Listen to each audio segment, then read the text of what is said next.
ഹദരത്ത് അബൂ സുഫിയാൻ റളിയല്ലാഹു അൻഹു ഇസ്ലാമിലേക്ക് വരുന്ന സമയത്ത് അബ്ബാസ് ബിൻ അബ്ദുൽ മുത്തലിബ് അദ്ദേഹത്തോട് ചോദിക്കുന്നുണ്ട്, ഞങ്ങളുടെ കൂട്ടത്തിൽ ഏറ്റവും ബുദ്ധിയും ശക്തിയും കഴിവും യോഗ്യതയുമുള്ള ആളായിരുന്നു നീ, പക്ഷെ ഏറ്റവും കൂടുതൽ വൈകിയത് എന്തുകൊണ്ടാണ്?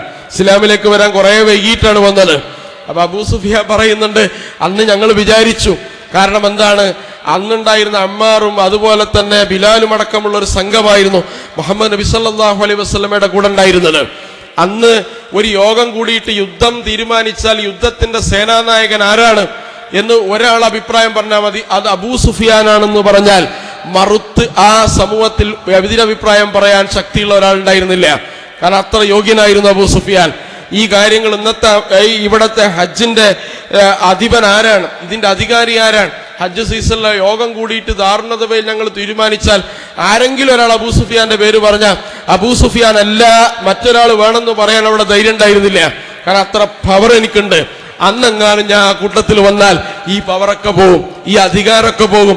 അല്ലാതെ മുഹമ്മദ് സല്ലല്ലാഹു അലൈഹി വസല്ലം ജീവിതത്തിൽ ഒരു സന്ദർഭത്തിൽ പോലും കളവ് പറയുന്നവനാണ് എന്ന് അബൂ സുഫിയാൻ വിശ്വസിച്ചിട്ടില്ല. അബൂ സുഫിയാൻ വിശ്വസിച്ചിട്ടില്ല.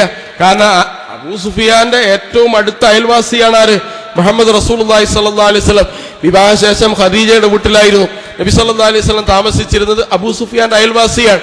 അതുകൊണ്ടാണല്ലോ മകൻ മുആവിയയോട് അബൂ സുഫിയാൻ റളിയല്ലാഹു അൻഹു പറയാൻ, മുആവിയ കുട്ടിയായ സന്ദർഭത്തിൽ പറയുന്നു, നീ വഴിയിലൂടെ പോകുന്ന സമയത്ത്, വാഹനവുമായി പോകുന്ന സമയത്ത് മുഹമ്മദിനെ കണ്ടാൽ നീ അവിടെ നിർത്തണം, എന്നിട്ട് അദ്ദേഹത്തോട് വാഹനത്തിൽ കയറാൻ പറയണം. അദ്ദേഹം കയറുന്നില്ല എന്ന് കണ്ടാൽ നീ വാഹനത്തിൽ ഇറങ്ങിയിട്ട് രണ്ടുപേരും ഒരുമിച്ച് നടന്നു പോകണം, അദ്ദേഹത്തെ ഓവർടേക്ക് ചെയ്തു പോകരുത്. കഠിന നിഷേധിയായ കാലത്ത് മകന് കൊടുത്ത വസിയത്താണ്.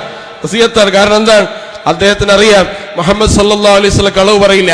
പക്ഷെ തന്റെ അധികാരം, പള്ളി കമ്മിറ്റി, അതുപോലെ തന്നെ നാട്ടിലെ കാരണവര്, ഈ സ്ഥാനമൊക്കെ നഷ്ടവും. ലാ ഇലാഹ ഇല്ലല്ലാഹ് എന്ന് പറഞ്ഞാൽ ആധിപത്യത്തിന് അർഹൻ അല്ലാഹുവാണ് എന്ന് വിശ്വസിച്ച് കഴിഞ്ഞാൽ സകലതും ത്യജിക്കേണ്ടി വരും.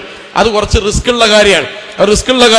നിനക്ക് എന്താണ് വേണ്ടത് മുഹമ്മദ് എന്ന് ചോദിച്ചു വന്നു. പള്ളി തന്നെ വേണം എന്ന് പറഞ്ഞാൽ ആരുണ്ടാക്കി കൊടുക്കും? മുഹമ്മദ് സല്ലല്ലാഹു അലൈഹി വസല്ലമക്ക് അവരെന്നെ പൈസ പിരിച്ചിട്ടാക്കി കൊടുക്കും. ഏറ്റവും നല്ല ഒരു സൗന്ദര്യമുള്ള പെണ്ണിനെ വിവാഹം കഴിക്കലാണ്, അത് ഞങ്ങൾ സംഘടിപ്പിച്ചു തരും.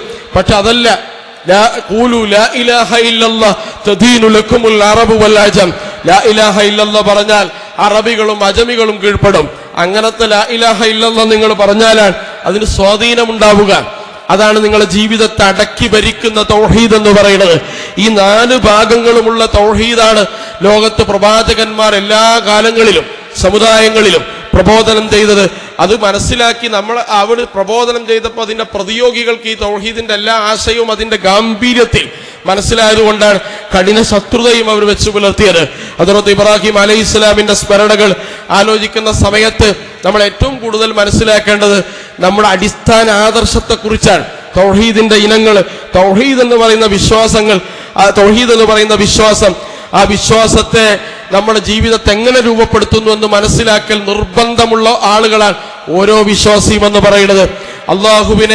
ഏകനായ അള്ളാഹുവിനെ ജീവിതത്തിന്റെ മുഴുവൻ താളക്രമങ്ങളിലും തീർപ്പ് കൽപ്പിക്കാൻ അധികാരമുള്ളവനാക്കി പ്രതിഷ്ഠിക്കലാണ് തൗഹീദിന്റെ ഖാദൽ എന്ന് പറയുന്നത്.